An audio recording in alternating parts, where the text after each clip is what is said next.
Un saludo tengan todos los compañeros que en estos momentos están conectados con las sesiones de este evento ETOS de 2023 y cumplo la amable invitación que se me ha hecho para participar con una de las videoconferencias que van a nutrir las sesiones de este evento,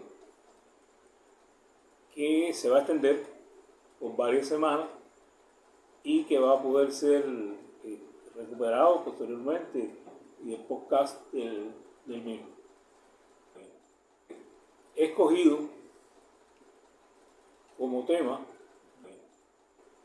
de mi intervención el título de un curso que en estos momentos estamos desarrollando en la sede de la sociedad, la sede nacional de la Sociedad Cultural José Martí, en La Habana, y que pensamos que el próximo año podamos adoptar una estructura virtual para extenderlo a todo el que quiera en el ámbito nacional participar en el mismo.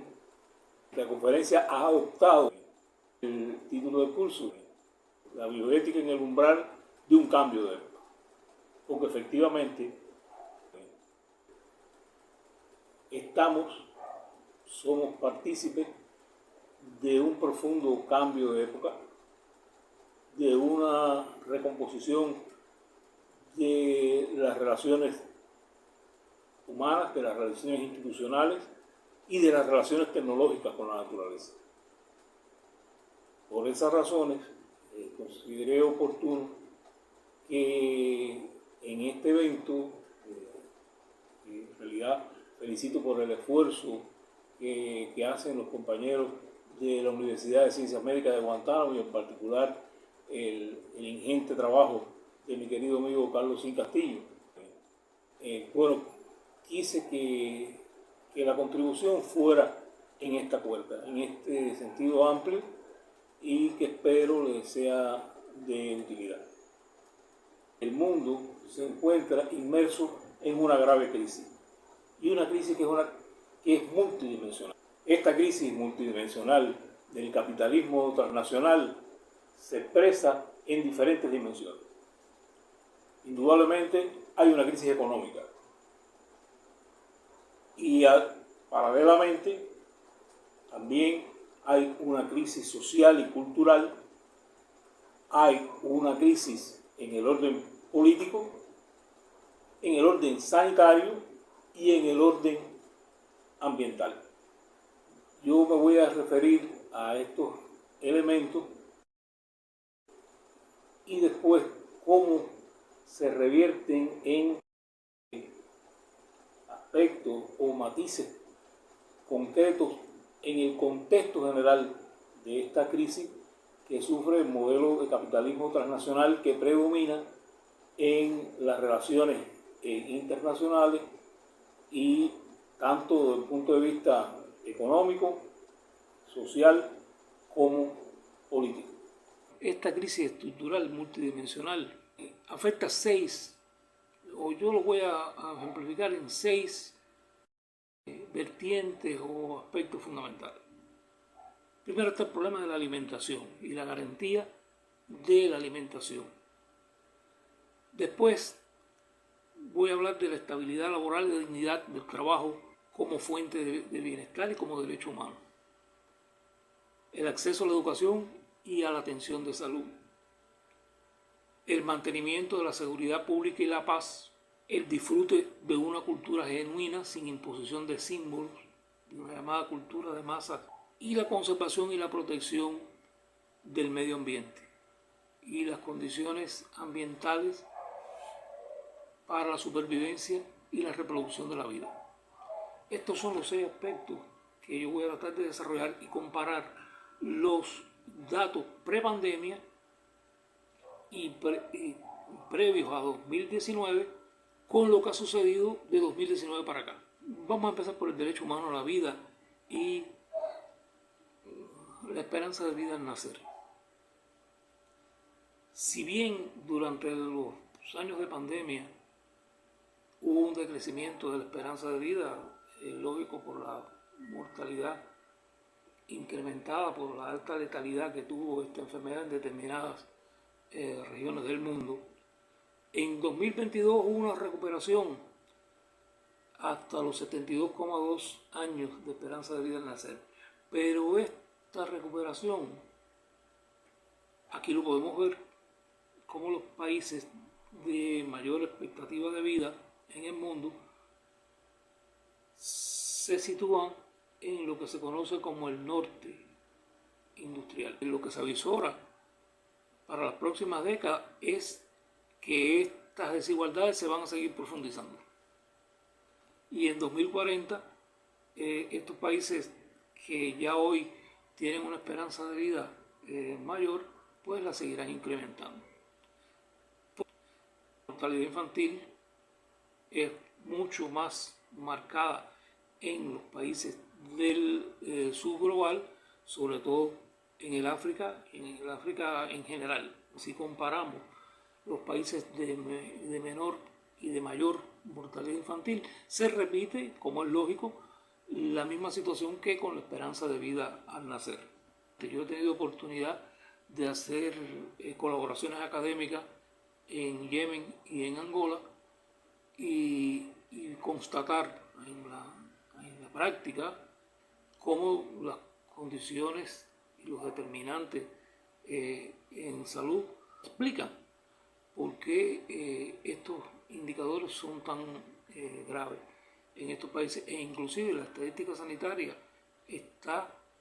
no es absolutamente confiable, y entonces evidentemente en su registro el problema es mucho más grave de lo que reflejan las estadísticas. Las desigualdades llegan al punto de que hay países donde un niño tiene infinitamente mayores posibilidades de sobrevivencia en el norte que en el sur o en la periferia económica mundial. Lo mismo pasa con la seguridad alimenticia. En este informe de 2017, o sea, antes de la pandemia, ya se aseguraba que se estaba produciendo un incremento de los hambrientos y la subalimentación en el mundo. Si bien a principios del nuevo milenio pues, hubo la esperanza de que se podía superar el problema del hambre y en cierto momento bajó la cantidad de hambrientos y subalimentados, en los últimos años progresivamente se ha ido incrementando a cifras que ya se van acercando, incluso pueden sobrepasar las con las que terminó el segundo milenio. En 2022 ya expresados plenamente las consecuencias de la pandemia COVID-19 y el influjo que tuvo en la ruptura o el enlentecimiento de las cadenas de suministro, más los conflictos geopolíticos, sobre todo en el este de Europa, han influido necesariamente en un incremento en las cifras de hambrientos. Pero yo los comparo con el de 2017, con previo a la pandemia, porque evidentemente no se puede achacar a estos últimos eventos la progresión del hambre en el mundo. La progresión venía ya, ahora se ha agravado mucho más y es posible que se siga agravando. Y contradictoriamente, 2021 fue el año en que mayor superficie de cultivos transgénicos se alcanzó. Y esto viene a refutar una falacia de que este tipo de tecnología agrícola biotecnológica es la solución de los problemas del hambre. No, el problema de la solución del hambre en el mundo no está en el tipo de semilla y la productividad de la semilla que se siembra, si en definitiva esa semilla sigue alimentando el agronegocio. El problema está en la distribución inequitativa de la producción de alimentos en el mundo. Ahí está el problema y no en el tipo de de tecnología agrícola que se aplique. Otro aspecto que debemos señalar es el problema de la pobreza laboral en el mundo. En 2017 el índice de pobreza laboral era preocupante.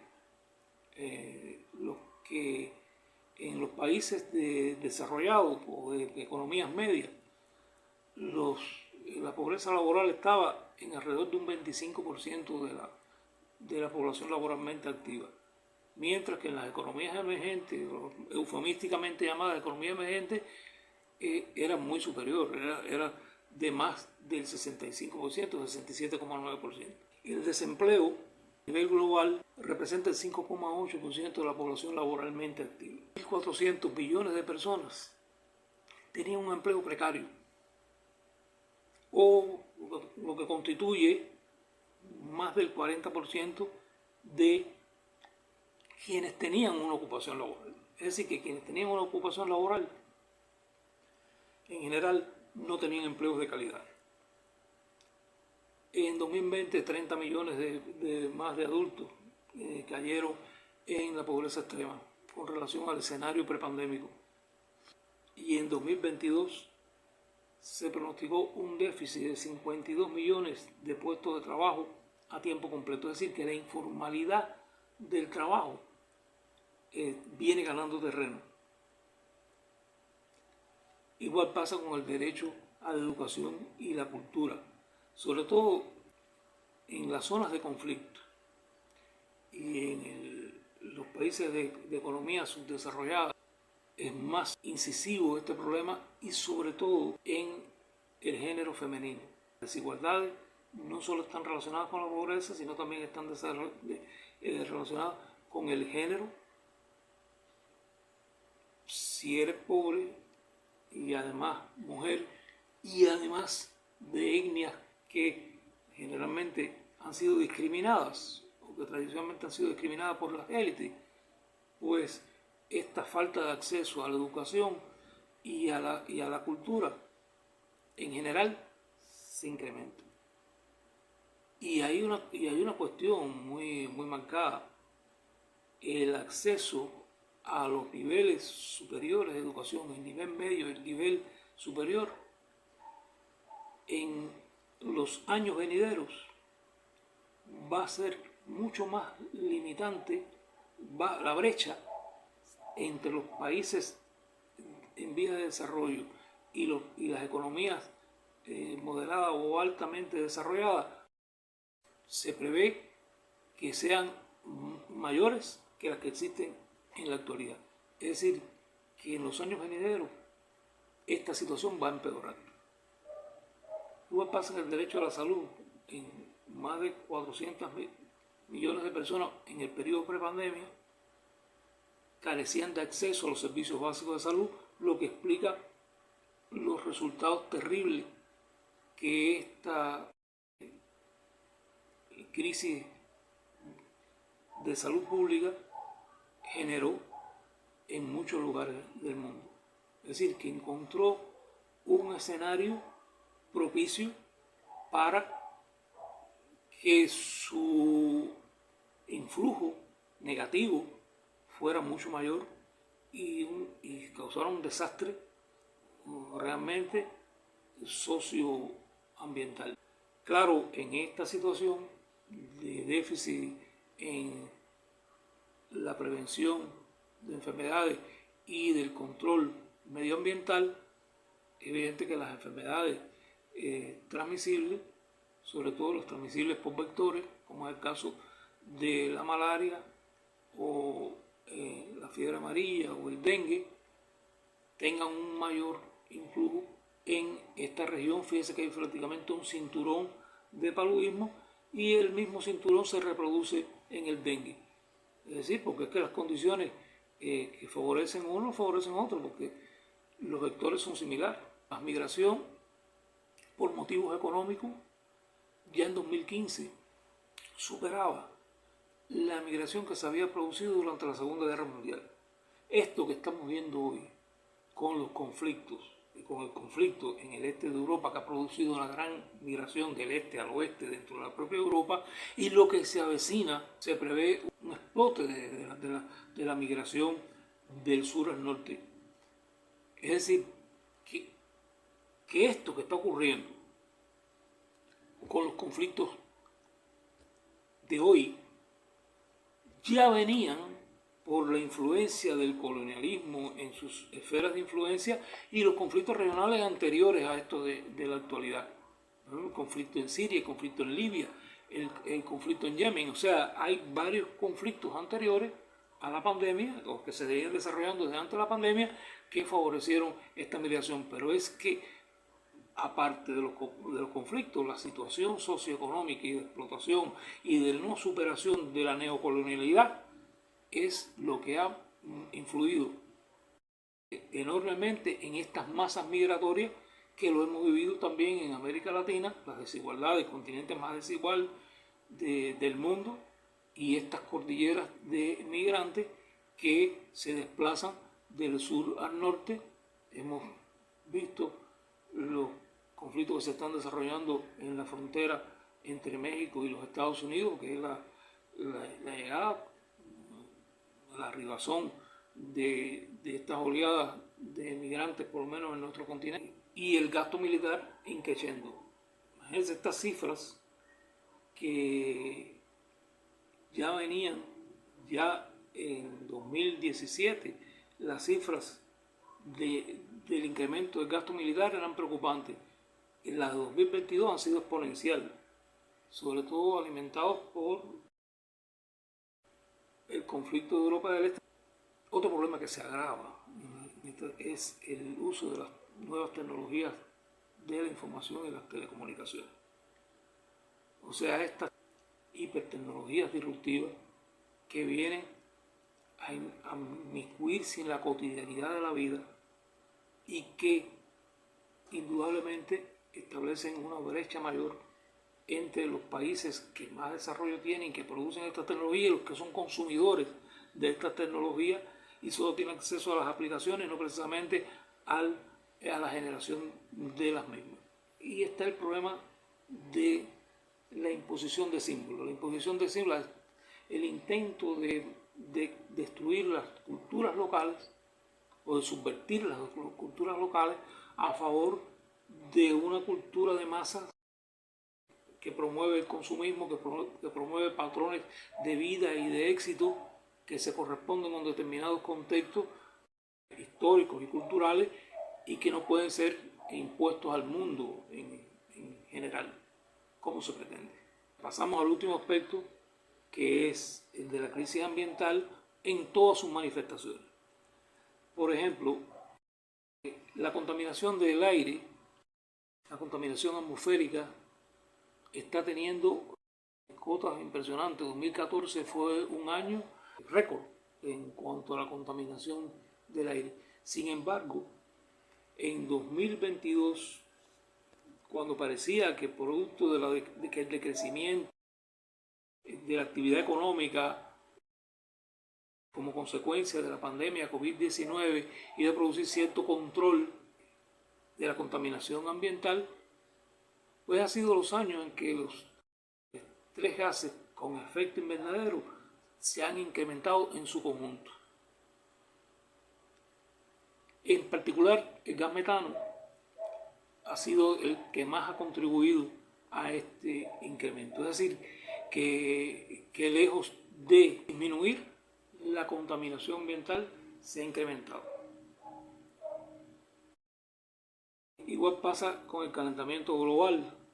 O sea, ya en 2016 el calentamiento había sido de 0,54 grados por encima de la media histórica. Esto parecería que ya preocupante, pero es que se estima que en 2022 la temperatura media mundial superó el 1,15, es decir, en solo pocos años, poco más de un lustro, el incremento ha sido de casi 1 grado. Es decir, que esta situación es altamente preocupante, dado que se espera, o el propósito de la Conferencia de París y el acuerdo sobre el control del calentamiento global para evitar el cambio climático, se centre en evitar que se llegue a los 2 grados de incremento con relación a la media histórica medida antes de la época de la Revolución Industrial 3. O sea, en la media histórica desde 1900 no debe sobrepasar más, el incremento no debe sobrepasar más de 2 grados, porque se pondría en peligro la biodiversidad y una serie de procesos ecológicos pudieran verse afectados irreversiblemente. El hielo polar ártico y antártico ha ido decreciendo, y en la época del verano boreal o austral esta superficie se reduce cada vez más, y en la época, vamos a decir, de los inviernos no recupera la extensión anterior.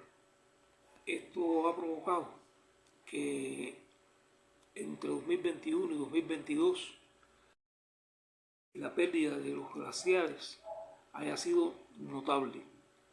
Incluso glaciares que hasta este momento no habían recibido tanta afectación, y ahora sí muestran los efectos del calentamiento global. Esto provoca un incremento del nivel del mar que puede afectar a los pequeños estados insulares, inclusive a las áreas costeras de las grandes masas de tierra, o sea, de los continentes.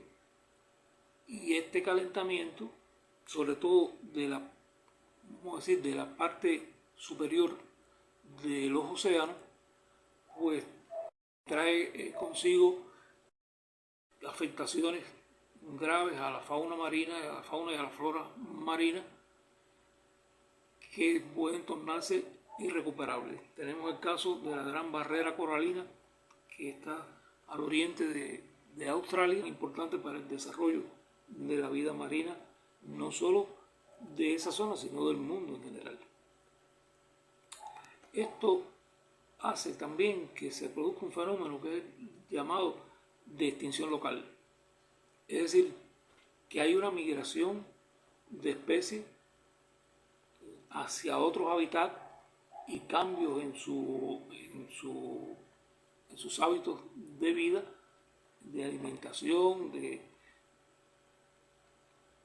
movimiento y demás, que lógicamente afectan su desarrollo y pueden provocar su extinción real. Se dice que si la temperatura sobrepasara, este incremento de la temperatura media sobrepasara los 2 grados, pues una de cada 6 especies de las existentes actualmente, de las conocidas actualmente, se extinguiría completamente. Es decir, que estamos en una situación muy cercana al holocausto ambiental. El cambio climático se manifiesta en los fenómenos meteorológicos extremos. El 2022 ha sido un año plagado de estos efectos meteorológicos extremos. Grandes tormentas, fuertes tormentas, ciclones en el área del Caribe, la costa oriental de los Estados Unidos, la costa occidental pacífica de América, grandes inundaciones en países de Asia Central, grandes sequías en países africanos.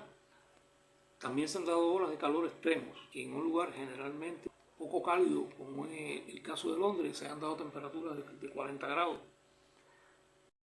En fecha reciente, en 2022, es decir, que se está manifestando una irregularidad y una variación del clima que da la medida de la situación de deterioro ambiental o de cambio ambiental tan brusco que se está dando. Los negacionistas dicen que los periodos de calentamiento y de enfriamiento han sido comunes en la historia de la Tierra o en el desarrollo de la Tierra como planeta. Sí, pero lo que pasa es que nunca antes estos cambios se habían dado de forma tan brusca desde que el hombre empezó a influir tecnológicamente de manera global en la naturaleza. Ahí está la diferencia. Hay voces muy autorizadas que dicen que todos estos eventos significan que ya hemos llegado al punto de no retorno. Yo siempre me he manifestado optimista. Creo que si existe voluntad y si existe un enfrentamiento adecuado y una concertación adecuada, todavía estamos a tiempo de salvar la supervivencia de la especie humana en condiciones aceptables medioambientales. De ahí que los orígenes de la bioética estén precisamente en la preocupación por los efectos de esta relación tecnológica del hombre con la naturaleza dirigida a un progreso material en una espiral descontrolada que no toma en cuenta el necesario equilibrio entre las acciones humanas y la estabilidad del medio ambiente. A partir del análisis que los autores, diferentes autores de nuestra región, han hecho de los efectos de la década perdida en el contexto general social en América Latina, incluidos los problemas de salud, ha hecho que las ideas originalmente tratadas por Michel Foucault y el pensamiento liberal, Milton Friedman, etc., sobre qué cosa es biopolítica, o sea, el uso del conocimiento sobre lo humano. Cuando se dice no es biología, sino el conocimiento de lo humano para manipular a los individuos y la sociedad en función de élite. Esa es la alerta que da Foucault. Ya no se viera exactamente así. O sea, al principio se debatía mucho de que no era correcto aplicar el término biopolítica a la bioética porque eran contradictorios. Sin embargo, es que se ha ido generando una nueva visión de lo que es biopolítica, precisamente cuando el uso de ese conocimiento se hace no para la manipulación de los individuos de la sociedad, sino para generar conductas saludables y políticas públicas saludables. Es decir, que el pensamiento ecologista y bioético, sobre todo en América Latina, ha ido generando una nueva sección de la biopolítica, igual que hay secciones diferentes de bioética que necesariamente, bueno, pueden ser complementarias, pero son secciones como ética aplicada o como nuevo tipo de saber. Igual en biopolítica está la sección que es original de Michel Foucault, pero está esta nueva sección que se ha ido desarrollando en los últimos años y que puede ser aplicada a precisamente estas nuevas tendencias. Con esto me despido. Yo creo que queda claro que la bioética como disciplina tiene que salir de la academia. Hay un mandato moral de que la bioética trascienda las universidades, trascienda los centros de educación, los centros de investigación y se involucre en el apoyo teórico, metodológico e inclusive práctico a los movimientos sociales que en el ámbito local, territorial y en otras escalas territoriales están dando alternativas a esta crisis internacional que está poniendo en peligro la supervivencia de la vida y para lo que algunos autores piensan que ya ha rebasado el punto de no retorno. Yo repito lo que he dicho otras veces, soy optimista. Yo creo que todavía hay oportunidad de detener este sinsentido que significa la acción que estamos haciendo sobre la naturaleza y sobre los propios humanos y emprender el camino de un mundo mejor que siempre puede ser posible. Muchas gracias.